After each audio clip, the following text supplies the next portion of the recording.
This is how I shot a professional commercial that looks, well, expensive. And action. Film happens in a lot of different phases, but the truth is any success in a production starts way before you even hit record. There are so many little choices to make along the way. What story you want to tell, how you want your story to feel, what gear to use, to even who's involved. All of the work before the shoot is what ultimately sets the tone. By the time I already get on set, I already know the direction, and that makes everything smoother, more creative, and really at the end of the day, more fun. My name's Joseph Lipson, and I make videos that touch tech, lifestyle, and filmmaking. If you're new here, welcome to the channel, and if you're coming back, well, welcome back. In this video, I'm gonna touch on the steps it took for me to create a professional commercial. From the pre-production, to the production, to the post-production. I'm gonna go over all of that. So we're gonna start off with what, in my opinion, is the most important part of any process in the filmmaking process, and that is the pre-production. The success of any production starts in the pre-production phase. And it all starts with what the ask is for this specific project. And for this video, it was a 15-second and 30-second video to drive foot traffic to the pub, while highlighting the food, the beer, and the brewing process, and overall ambiance of the space itself. And the first step when you get that initial ask is to build out a proposal. I start with the scope of work. This is exactly what I'm creating. The deliverables, this is important. It's 15-second videos and 30-second videos, 1x1, 9x16, 16x9.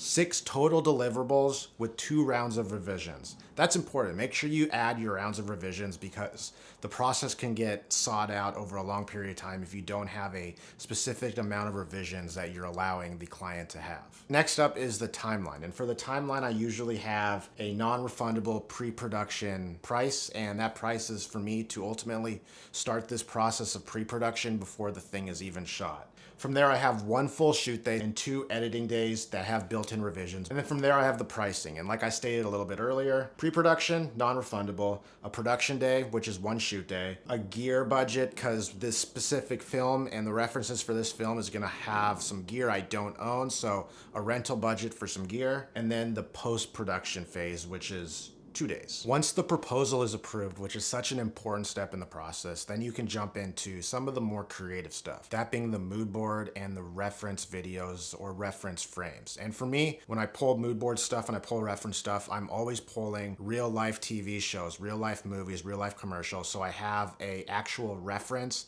that I can 1, show the client, and 2, use for myself when it comes to framing up these shots. I don't really focus on focal length or framing till a little bit later on in the process. Right now, I'm just focusing on kind of like the vibe I'm going for overall. And for this, with the reference images I pulled, I wanted a real chrome look to it. And I really wanted to play with the natural shadows in the scene. And then I build out a rough look of what I'm going for. And for this video, what I'm going for is like an industrial look. I'm really looking and making sure the chromes and the grays pop. I really want to focus on shadows within the space and natural like black and dark areas, and really focus on the key details of that of like pouring beer, faces, and just overall focusing in on a lot of the details. And that's really what I'm going for. And as you can see in these reference images, that's kind of what it portrays. It portrays a basically toneless type of video, but really emphasizing specific colors throughout. And then I like to kind of type out overall what I'm looking for also. And this is a starting point for me, myself, as a director, but also as a cinematographer. But most importantly, as it plays a big role for me, it also plays a big role for the client and exactly what I'm looking for and making sure it's aligned with kind of what they're looking for within their brand. A lot of pieces that are commercial are very storyboard and narrative driven. This was more so a mixture of capturing candid, but also staged moments at different focal lengths. So as it wasn't so much narrative driven, there was a lot of stuff that we had to plan out to get beforehand.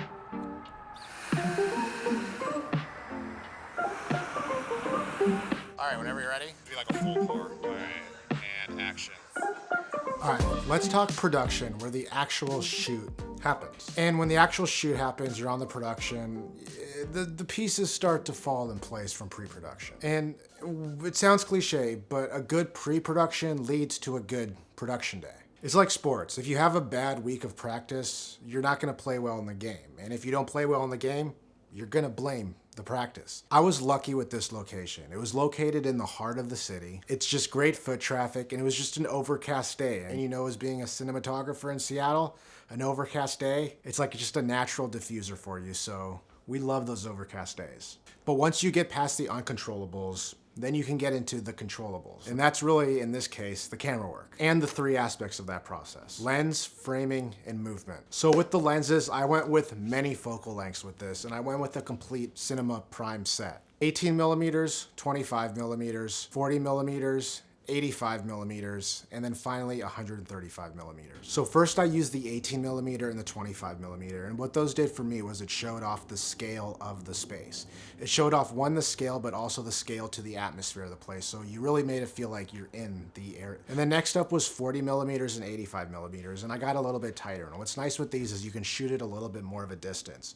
So I was able to get people walking into the pub, people picking up drinks, people just doing specific things at a little bit further of a focal length. And what that does, it ultimately compresses your image a little bit more, and you can show yourself shooting across things, so you can really show off more of the details within the restaurant or the brewery. And then finally, the fun one, 135 millimeters. And what I used that for was detail. Being able to show footsteps at a real tight angle, being able to show food being picked up at a tight angle. Not so much with this shoot, but as a director, a lot of your problems come with problem solving and being able to problem solve fast, efficiently, and in a way that is as least work as possible for your crew and makes it easy for them. Now with an overcast day, like I said I was shooting in, that overcast day just kind of has a layer of diffusion for you. It was extremely easy to shoot, and I had a schedule, and the schedule I kind of talked about in pre-production. The schedule wasn't tight at all, so I was able to kind of play with lighting and play with different moments. So if there was a shot I knew I needed a lot of light for, I would wait till the light was hitting to shoot that shot, and I was able to jump around a lot. That's production. It doesn't sound like a lot, but when you put the time into the pre-production, you put the time into the pitch with the client, and everyone's on the same page. And I mean, you just have to follow a few steps. Make beautiful images, create a fun and safe atmosphere. Let yourself take the stressors out. Let yourself make those decisions so the crew can focus on what the crew specializes in, that being camera work, lighting, audio, whatever it may be. And it's pretty simple. If you follow that footprint, you put the time into the pre-production, the production just goes kind of as it flows. And it's not easy. There's bumps down the road, but you're able to get through them a lot easier. And that's production for you. Post-production. This is where everything comes together. And as a filmmaker, this is where I find myself the most comfortable. There are many steps when it comes to the post-production process, but the first thing I'm gonna jump into is music. Music is so important to any video, and this edit was no different. The first step is you have to head into your music catalog. For me, it's Artlist. You have to throw your headphones on, and you just have to listen to some music. But you have to listen with some guidelines. For me, the type was instrumental, and I knew I wanted no vocals simply because I wanted sound design to play a big role in this, something I'll get into a little bit later. The genre, I know I wanted something cinematic so I could play with a beat and have some sort of ramp up to the end, and then some sort of electric feel to it. And then for me, the emotion was simple. It was uplifting. If you want something that the audience is gonna walk away with feeling good about, you kind of have to go with an uplifting beat. Okay, but in all honesty, now we have the song. We finally have something to pace the footage with. The first thing I do is I drop the soundtrack into the DaVinci Resolve timeline. I right-click on it,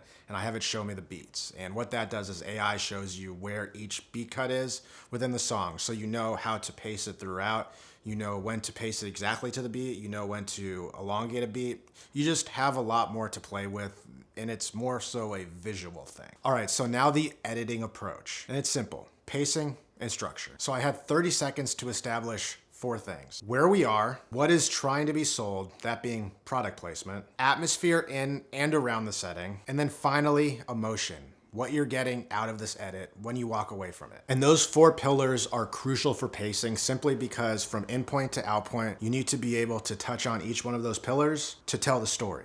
I promised I was gonna get into this later, but sound design. That was something that I wanted to play a crucial role in this. And that's something that I don't always have play a crucial role in a lot of my edits. But for this one, from the jump, from the pre-production, I knew that sound design was gonna be something that was really important and move this piece forward. But one thing sound design does, in my opinion, is it builds familiarity. It builds familiarity because when the audience member hears this edit, they hear things that they're familiar with. They hear the chatter of a city. They hear the chatter of a bar. And in doing that, it was a mixture of when I was shooting, being able to capture audio real time of stuff in and around the bar, but also going onto Artlist and using a lot of the sound design on there to kind of mix with the two. And that built chaos and really more importantly, a relationship with reality. Because in real life, sounds don't fade in and out. You kind of hard cut into sounds as you move through life. And that was something that I really wanted to touch on. And then color grading, the last step, and really in my opinion, one of the more fun steps. And this was simple. Bright colors being a summer Seattle day, and then also my DaVinci Resolve power grade. All that preset, link down below. And sometimes the color grade, you get carried away with it and you really want to stylize your image. And sometimes you just have to have it look natural. And with this piece, I wanted it to look natural. I was really playing with the chromes of this bar, the chromes of this place, and just the feel. And you can see that in my reference photos. So being able to look at those and then come back in the edit, I was able to shoot it sort of like that way with the exposure and all of those things I wanted in the production phase, which I talked about earlier. So being able to use the pre-production to plan what I want, be able to take that into the production and shoot it the way I want, and then bringing it into the post-production to color it that way, it just made it a lot easier, and it didn't make me have to make a lot of stylized decisions after the fact. Once you hit export, you send it in for review, feedback's coming, that's inevitable. And what separates a good editor and a great editor is how you respond to feedback. And I promise you, you will keep getting work if that is the way you operate, if that is something that you focus on, is just how to take feedback. But yeah, that's the post-production.